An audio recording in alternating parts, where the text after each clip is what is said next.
Hello guys, দেখো সোনাই গরম লেগেছে।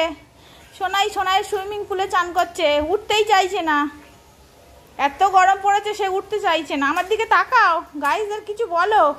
গাইস দেখো, আমি গায়ে জল দিচ্ছি। দেখো আমাকে গঙ্গে কে করছি দেখো।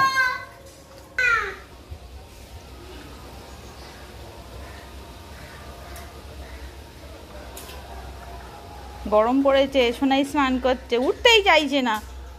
সোনাই আর জল মেখো না, অনেকক্ষণ থেকে চান করছে তুমি। আমি চান করবই। ওঠো, এবার উঠে পড়ো।